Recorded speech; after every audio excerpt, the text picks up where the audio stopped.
Dream on, Hannah. You'll never match Emily. My parents adore her, and frankly, so do I. The words didn't just break my heart. They reclassified my entire existence. As a nurse case manager, I'm trained to stay calm during a crisis, but sitting across from Daniel in our half-packed apartment, I realized I wasn't his partner. I was just a low-cost substitute for the standard he truly wanted. There was no heat in his voice, only a cold clinical dismissal that made my 5 years of devotion feel like a clerical error.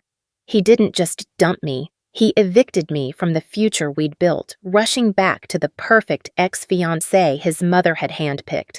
Most women would have screamed. I didn't. I didn't beg, and I certainly didn't cry. Instead, I checked my watch, adjusted my posture, and walked out with a smile that terrified him. Why? Because I knew something Daniel had forgotten. I wasn't just the woman who loved him. I was the woman who kept his entire chaotic life from collapsing. 3 months later, the silence of my new life was shattered.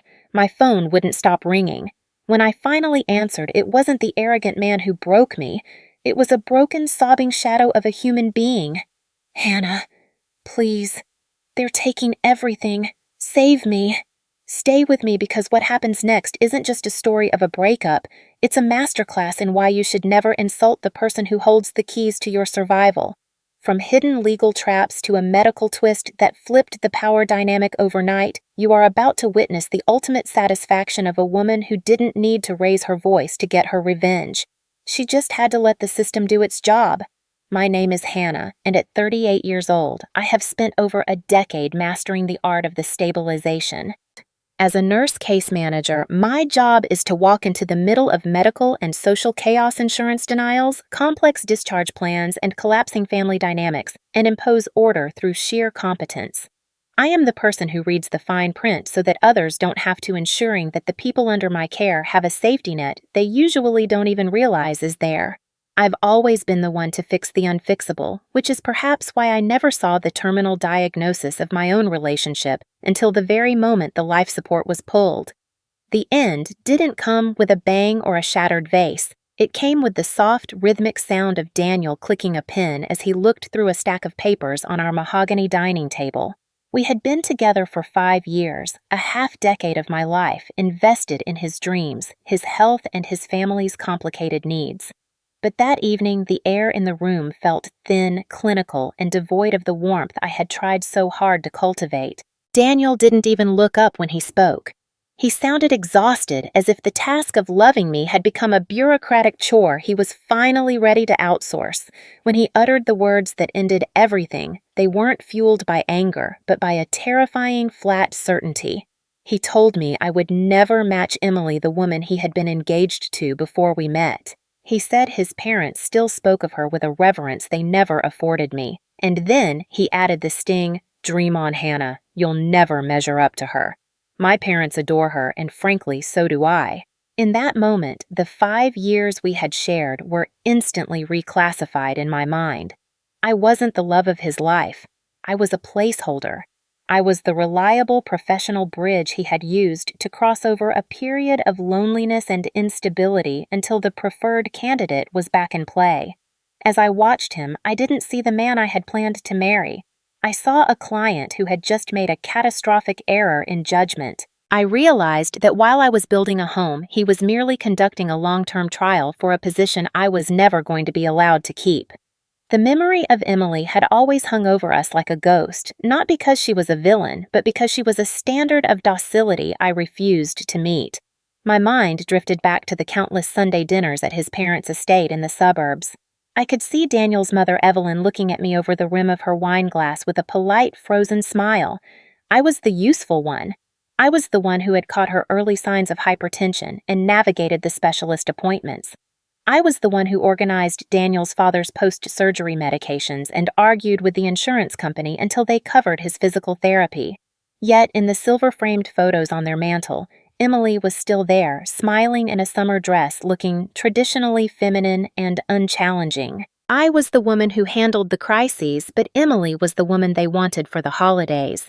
They had positioned me as an unpaid consultant, a member of the support staff who was allowed to sit at the table but never truly belonged to the lineage. I was the nurse, never the daughter. Daniel continued to speak, listing the reasons why Emily was better suited for his future, but I stopped hearing the specific grievances.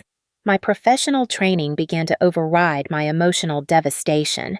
In my line of work, you learn to identify the non-compliant patient, the person who, despite all the evidence and expert advice, insists on a path that leads to their own destruction.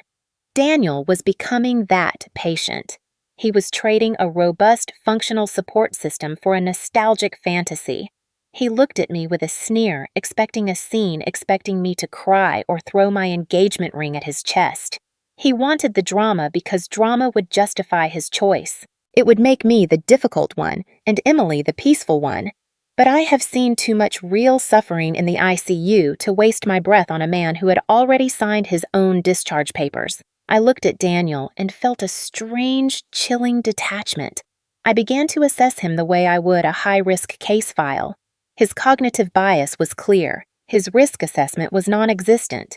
He believed that the life he enjoyed, the organized schedules, the healthy parents, the seamless management of his daily stresses was a result of his own merit rather than my invisible labor. He was firing his primary caregiver without realizing that he had no one else qualified to manage the complications of his life. I didn't argue. I didn't remind him of the nights I spent up late fixing his business proposals or the way I had shielded him from his mother's manipulative outbursts.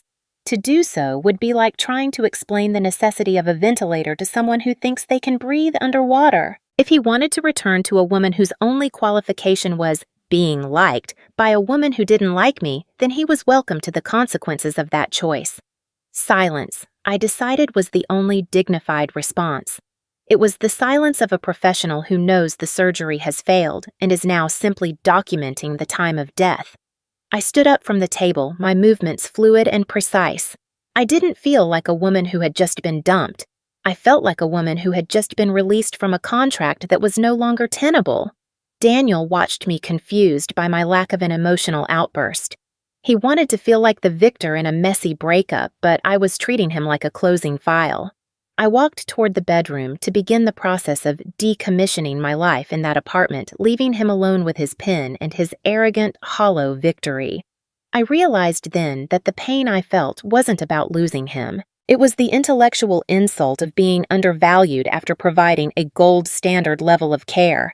He had made a fatal error in his assessment of who held the power in this relationship. As I began to pack, I didn't feel heartbroken that night. I felt misdiagnosed. The process of packing my life into boxes was less an act of grief and more an exercise in surgical precision. As I moved through the apartment we had shared for 5 years, I wasn't looking at sentimental relics. I was identifying every point of systemic failure I was about to leave behind. In my profession, we talk about the invisible labor of care, the 1,000 tiny threads a case manager weaves to keep a patient from falling through the cracks of a fractured healthcare system. For Daniel, I had been those threads. I quietly began the decommissioning of his life, a process he was too blinded by his own ego to notice. I sat at my laptop in the middle of the night, the blue light reflecting off my glasses as I systematically untethered my identity from his. I updated my emergency contact information on every shared portal, effectively removing myself as the person the world would call if he stopped breathing. I logged into our shared medical calendar, the one I had built to track his recurring prescriptions, his father's cardiology appointments, and his mother's specialist referrals. I hit the delete key. I watched as the color-coded blocks of his safety net vanished from the screen. Then I went a step further. I disabled the auto-renewals on his complex supplemental insurance policies, the ones I had painstakingly researched to ensure he had the best coverage for a man in his high-stress position. I didn't cancel them. I simply stopped the automation. I was handing him back the steering wheel of a ship he didn't even know was in motion. On the final morning, I left a single navy blue folder on the kitchen island. It was a masterpiece of organization containing every login, every policy number, and a meticulously detailed handover schedule. It was everything he would need to survive the next 6 months without me. I knew with a chilling certainty that Daniel would look at that folder, sneer at it as a sign of my obsession with control, and shove it into a drawer. His arrogance was the very thing that would prevent him from seeing the map I had drawn for him. He believed that the order in his life was a natural law, a byproduct of his own success rather than a managed outcome. To him, I was just a woman who liked lists. He didn't understand that those lists were the only thing standing between him and total administrative collapse. When Daniel saw me by the door with my final suitcase, he actually had the audacity to look amused. He leaned against the doorframe, a smug, satisfied expression on his face that suggested he had already won. To him, my lack of tears was proof that I was cold, or perhaps that I finally realized I was outmatched by his perfect Emily. His mother had already called him twice that morning, her voice loud enough for me to hear, as she praised his bravery for finally choosing the right woman. They interpreted my calm departure as compliance. They thought I was knowing my place and exiting quietly because I had no other choice. Daniel even offered a condescending pat on the shoulder, telling me he hoped I'd find someone more on my level soon. I responded with a smile, a genuine serene smile that seemed to momentarily unsettle him.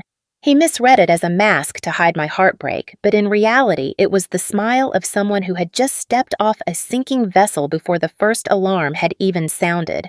I felt an immense, weightless relief. The dangerous person in a relationship isn't the one who throws plates or screams in the street.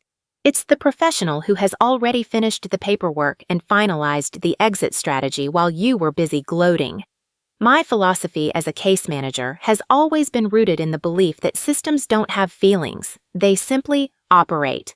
Gravity doesn't hate you when you fall, and a denied insurance claim isn't a personal insult. Throughout my career, I have seen families of great wealth and status reduced to absolute ruin, not because of some grand tragedy, but because they ignored the fine print for too long.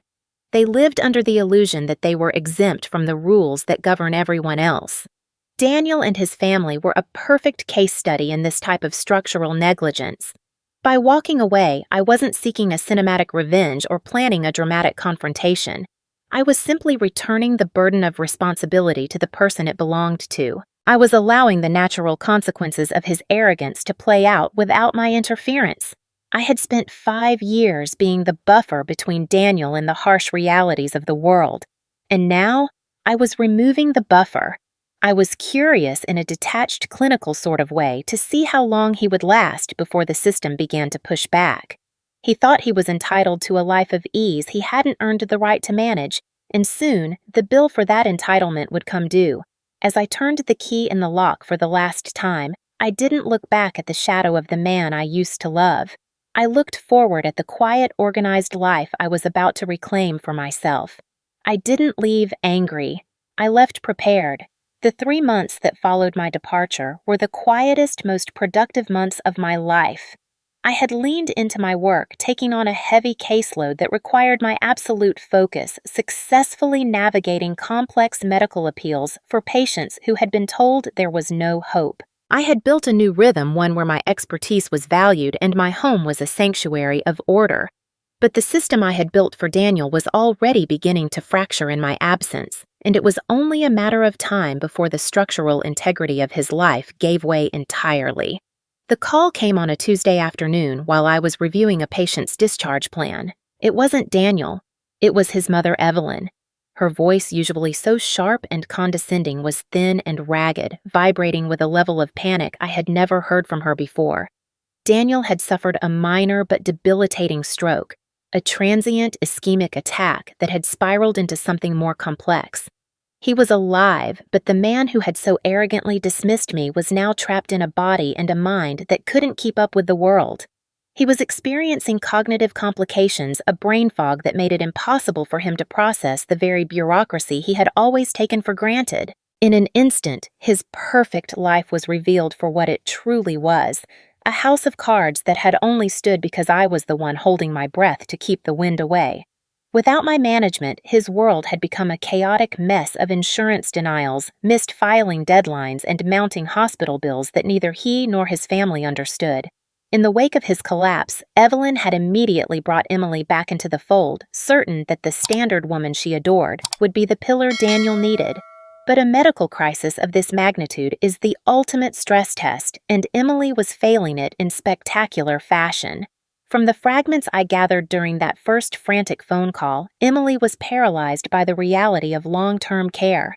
She was a woman designed for the highlights of life, the dinners, the photos, the status, not the grit of a neurology ward. She panicked at the sight of the itemized bills. She was unable to advocate for Daniel when the hospital tried to move him to a less-than-ideal rehabilitation facility, and she lacked the professional backbone to stand up to the insurance adjusters who were already looking for reasons to deny his claims. The contrast was stark and undeniable. Emily was a trophy partner, someone to be seen with when things were easy, but she was utterly Vonang, powerless when faced with a system that demands precision and resilience. Evelyn's voice trembled as she described Emily sitting in the hospital cafeteria crying because she didn't know the difference between a deductible and a co-insurance limit. This was the woman they had preferred over me, yet she was the very person currently steering Daniel's life toward a cliff. As Evelyn sobbed into the phone, I felt a familiar shift in my internal landscape. The woman who had been insulted and discarded didn't answer that call. The nurse case manager did. I didn't ask how Daniel felt emotionally, nor did I offer a single word of personal comfort to the woman who had spent years trying to undermine my worth. I didn't inquire about the state of their hearts because in a medical crisis, hearts don't matter as much as codes, dates, and signatures. I interrupted her crying with a voice that was clinically cool and sharp as a scalpel. I asked for Daniel's current insurance member ID, the specific name of the attending neurologist, and whether they had secured a signed power of attorney. I treated Evelyn's desperation as if it were just another intake interview for a difficult case file on my desk. I could hear her hesitate on the other end, shocked by my lack of warmth, but she was too desperate to protest. She realized in that moment that my coldness, the very thing she used to criticize, was now the only thing that could save her son from financial and medical ruin. She had to admit that she was drowning in a sea of paperwork she couldn't read, and she was begging for the very person she had once deemed not enough to throw her a lifeline. The power dynamic had flipped so completely that the air between us seemed to hum with the tension of it. 3 months ago, I was the one whose presence was negotiable. Now I was the only person with the currency they needed to survive. Daniel's mother was forced to recount how they had found the navy blue folder I left behind, but because they hadn't understood the urgency of the handover schedule, they had let the critical insurance renewal windows pass. They had ignored the warnings I had meticulously laid out, and now they were paying the price in real time. I listened to her list of failures without a hint of pity. I was documenting the negligence of a man who thought he was entitled to a safety net he refused to maintain. As the call wound down and I gave her a list of documents she needed to scan and email to me before I would even consider advising them, I realized that the romantic drama of our past was officially dead. We had entered a much more dangerous arena, the arena of survival and systemic accountability. Daniel didn't need a fiancé to hold his hand or a mother to coddle his ego anymore. He was a patient in a broken system, and he was realizing far too late that the woman he had discarded was the only one who knew how to fix it. He didn't need a fiancé. He needed a case manager. The transition from being a discarded partner to being the most powerful person in Daniel's life happened not through a dramatic confrontation, but through the cold, unyielding mechanics of the American legal system. When I agreed to review the files Evelyn sent over, I wasn't doing it out of a lingering sense of love, but out of a professional curiosity to see just how deep the grave Daniel had dug for himself really was.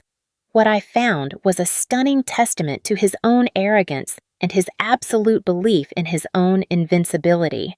In the chaos of his newfound freedom and his rush to bring Emily back into his life, Daniel had neglected the most critical administrative tasks of adulthood. He had never updated his healthcare proxy, his living will, or his life insurance beneficiaries. He had been so convinced that he was the one in control, so certain that I was an easily replaceable part of his machinery, that he had never bothered to file the paperwork to remove my name. In the eyes of the hospital, the insurance conglomerates, and the state, I was still the only person authorized to make life and death decisions on his behalf. I held the power of attorney for his health care, a legal shield I had established years ago to protect him, which now had become the very wall standing between his family and the control they so desperately craved. It was a staggering oversight that effectively froze his parents and Emily out of the decision-making process. Legally, they were strangers to his medical record while I was the gatekeeper. The situation escalated from a medical crisis to a financial explosion when a major long-term disability policy I had once insisted he carry was triggered by his stroke. Because I was still the listed beneficiary and the legal representative on the account, the initial lump sum payout and the subsequent monthly disbursements were routed directly to me. When Evelyn and Daniel's father tried to access his accounts to cover the astronomical costs of his private suite and specialized neuro rehab, they hit a brick wall. The bank and the insurance company refused to speak to them. They were horrified to find that they couldn't touch a single dime of Daniel's money without my express written consent. I didn't take the money for myself. I wasn't interested in theft. Instead, I exercised my legal right to place the funds into a restricted escrow account, ensuring they were protected but inaccessible for the quick fixes his mother wanted. I was forcing them to deal with the very legal red tape and bureaucratic hurdles I had spent 5 years shielding them from. Every time they tried to bypass me, the system, the one Daniel thought he was above, sent them a polite, firm rejection. They were finally experiencing the reality of being an outsider in a world governed by the fine print. The tension reached a boiling point during a high-stakes meeting in a sterile hospital conference room. I arrived dressed in my professional blazer, carrying my tablet and a stack of notarized documents, looking every bit the case manager, and not at all like the woman they had insulted 3 months prior. On one side of the table sat Evelyn, her eyes red-rimmed and her expensive jewelry clashing with the fluorescent lights. Next to her was Emily, looking pale and completely out of her depth, clutching a designer handbag as if it were a life raft. When they saw me, there was a moment of visible bristling and instinctual urge to dismiss me again. But as the hospital's legal counsel and the head of the neurology department entered the room and addressed me exclusively as the authorized representative, the color drained from their faces. For the first time, they realized that their social status, their family name, and their adoration for Emily meant absolutely nothing. The law didn't care who they loved. It only cared whose signature was on the line. I sat there with a calm, practiced neutrality, listening as the doctors explained the risks of Daniel's upcoming surgery and the long-term prognosis for his cognitive recovery. When Evelyn interrupted, demanding to know why she hadn't been informed of a change in medication, I didn't respond with anger. I simply looked at her and said that according to the HIPAA release forms on file, she was not authorized to receive detailed clinical updates without my approval. The silence that followed was heavy with the weight of her realized powerlessness. I made it very clear to everyone in the room that I would follow the law and the ethics of my profession to the letter. I would ensure Daniel received the standard of care he was entitled to, but I would not be offering any favors, any insider shortcuts, or any emotional concessions. I wasn't there to be their savior. I was there to be the administrator of a situation they had allowed to spiral out of control. Emily tried to speak, her voice trembling as she asked if I was doing this to get back at them. I didn't even look at her. I simply noted in the file that the unauthorized parties were becoming a distraction to the care plan. I was treating them with the same clinical detachment I would use for a difficult family in a state-run facility. I saw the moment the reality sank in for Evelyn, the realization that her son's life was in the hands of the woman she had deemed a useful outsider. The meeting ended with me signing the consent forms for Daniel's next stage of treatment, a task that required a level of medical literacy that Emily clearly didn't possess. As I stood up to leave, I caught a glimpse of Daniel through the observation window of the intensive care unit. He was awake, his gaze wandering and confused, struggling to understand why his mother was crying and why Emily was being led out of the room by a nurse. He looked toward me, and for a fleeting second there was a spark of recognition, and then a wave of pure, unadulterated fear. He saw the folder in my hand, the same type of folder he had sneered at and tossed aside. He saw the way the doctors deferred to me, and he realized that the safety net he had so casually discarded was now the only thing keeping him from falling into the abyss. He was no longer the man in charge. He was a man dependent on the mercy of a system that only recognized the person he had treated as a placeholder. For the first time, he realized the system wasn't on his side, and neither was the woman he'd dismissed. As Daniel's recovery progressed into the grueling weeks of rehabilitation, the true weight of my absence began to press down on him in ways he had never anticipated. In the past, whenever Daniel or his parents had a medical encounter, it was seamless. I would work the phones for hours, leveraging my professional network to ensure he had the most senior surgeons, the private recovery suites with the best views, and physical therapists who would make house calls. He had lived his life under the delusion that he was simply a lucky man who naturally received VIP treatment. Now, as his legal representative but no longer his personal advocate, I provided him with exactly what the system required and nothing more.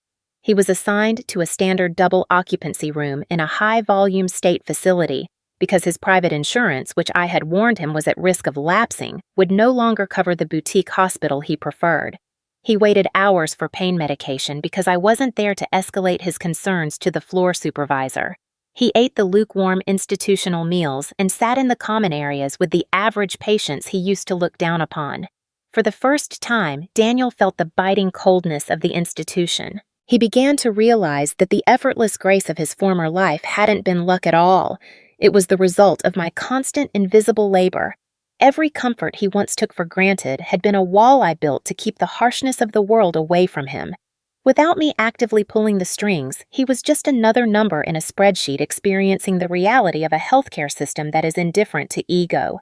During a rare moment of cognitive lucidity, Daniel requested a private meeting with me, excluding his mother and Emily. He looked gaunt in his hospital gown, the arrogance that once defined him replaced by a desperate, calculating hunger. He tried to play the only card he thought he had left: money. He spoke haltingly, his voice a gravelly shadow of what it had been as he proposed a settlement. So, he offered to let me keep a significant portion of the disability payout and a percentage of his investment dividends if I would just fix things, if I would use my connections to get him into a private clinic and manage his case back to his old life. It was a classic manipulation and attempt to buy the loyalty he had previously thrown away. I sat there watching him try to negotiate his way out of a crisis he had created, and I felt a profound sense of pity, but not for the reasons he hoped. I leaned in and told him with absolute clarity that I would not be taking a single cent of his money beyond my legally mandated expenses. I told him that if I accepted his settlement, I would be becoming the very gold digger his mother had spent years accusing me of being. I told him that my integrity was not for sale, and that by refusing his money, I was maintaining the only thing he could never touch: my superiority. The look on his face was one of pure devastation. He realized that he had no leverage over a woman who wanted nothing from him but the truth. The final realization of his failure came when he slumped back into his pillows, exhausted by the effort of the conversation, and asked the question that had been haunting him. "Why won't you just help me one last time, Hannah? After everything we were—" I looked at him not with malice, but with the weary patience of a teacher. I reminded him that I had already helped him. I reminded him of the navy blue folder I had left on the kitchen island the day I walked away. I told him that every solution to the problems he was currently facing, the insurance gaps the provider lists the legal proxies, was meticulously documented in that folder. I had given him the map to his own survival months before he even knew he was lost. Daniel's eyes filled with a sudden sharp clarity as he looked away, his voice barely a whisper when he admitted that he had thrown the folder into the trash without even opening it. He had been so eager to erase my presence from his life that he had discarded his own safety net. In that moment, the narrative he had constructed that I was a bitter woman seeking revenge shattered completely. He saw the truth: his downfall wasn't caused by my actions, but by his own disregard for my value. He had held the keys to his own salvation in his hands and tossed them aside because he thought he was too important to need a guide. I stood up to leave the meeting over and my professional duties fulfilled. I saw Evelyn waiting in the hallway looking through the glass with a mixture of terror and resentment, and Emily standing further back looking like a child lost in a storm. They were waiting for me to do the work they couldn't do for me to be the useful one again. But the contract was over. I had fulfilled every legal obligation, and I had done so with a level of ethical rigor that left them with nothing to criticize. I had given Daniel the chance to be the man he thought he was, a man who didn't need me, and he had failed the test. As I walked toward the elevators, I felt a deep, resonant peace. I hadn't raised my voice, I hadn't sabotaged his care, and I hadn't stolen his wealth. I had simply stepped back and allowed him to experience the world exactly as he had shaped it. I didn't punish him. I simply stopped protecting him from himself. The moment Daniel reached medical stability, the point where his life was no longer hanging by a bureaucratic thread, I made my final move.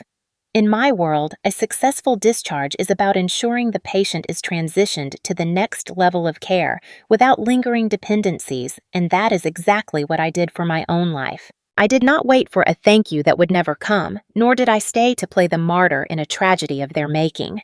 I officially filed the paperwork to resign as Daniel's healthcare proxy and power of attorney, handing over the voluminous files I had organized to a state-appointed professional guardian. I chose a clean clinical break. I sat in the hospital administrator's office and signed the final documents with the same steady hand that had once managed Daniel's entire world. By turning his case over to the state, I ensured he would be treated fairly and legally, but he would no longer be treated by me. I exited his life with the same professional grace I had maintained throughout the crisis, leaving absolutely no room for Evelyn to paint me as the bitter ex-fiancé. I wasn't being cruel. I was simply completing a handoff. I walked out of that hospital for the last time without looking back, leaving the drama and the dysfunction behind in the sterile hallways where they belonged.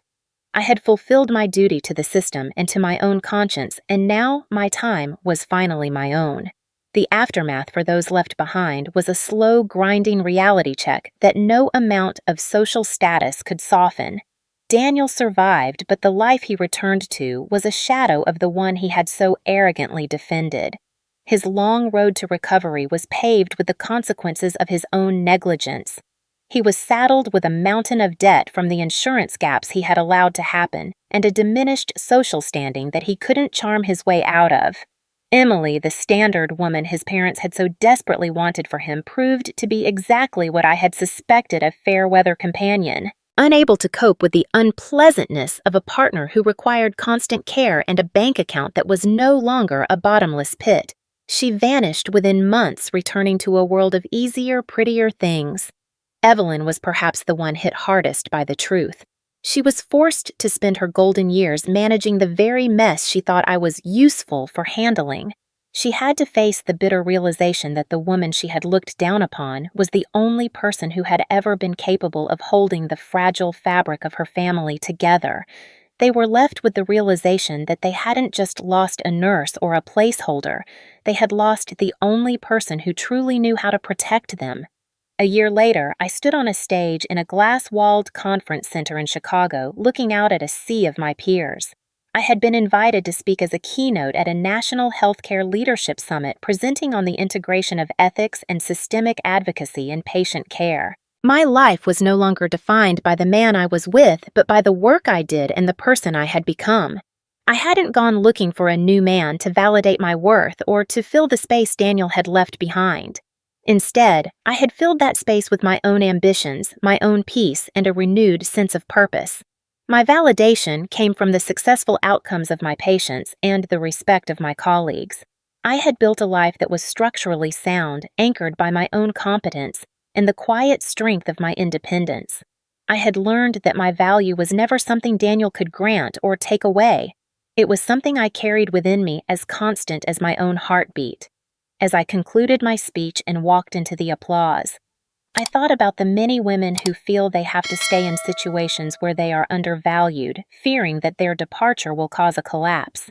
I realized that the greatest power a woman can hold is the knowledge of when to stop being the buffer, We are often taught that our kindness is our greatest contribution, and it is, but that kindness must be guarded by a fierce respect for our own boundaries. I had once believed that by protecting Daniel, I was being a good partner, but I was actually just enabling his arrogance at my own expense. Walking away wasn't an act of revenge. It was an act of self-preservation that allowed the truth of the situation to finally be revealed. I am no longer a fixer for people who don't respect the tools I use. I am the architect of my own future, and it is a future built on a foundation of self-worth that no one will ever be allowed to undermine again. I looked out at the horizon of the city, feeling the cool, steady breeze of a life well managed. Some men mistake kindness for weakness until kindness walks away and leaves them with the truth. Thank you for journeying through this story with me. If Hannah's strength and the power of knowing your worth resonated with you, please consider subscribing to the channel and hitting the notification bell so you never miss another story of resilience and justice. We believe every woman has a story that deserves to be told, and your support helps us bring these narratives of empowerment to life. We want to hear from you in the comments below. Do you think Hannah was right to step back and let the system take over, or would you have handled the situation differently? Many of our viewers have shared that they found themselves in similar positions, feeling like an invisible safety net for people who didn't appreciate their labor. Was there a moment in your life where you realized your kindness was being mistaken for weakness? Your insights and experiences add so much depth to our community, and we read every single one of your thoughts. Sharing your opinion not only helps others feeling trapped in similar dynamics, but also reminds us all that walking away isn't a defeat, it is a victory of self-respect. Let us know what you think and stay tuned for our next story.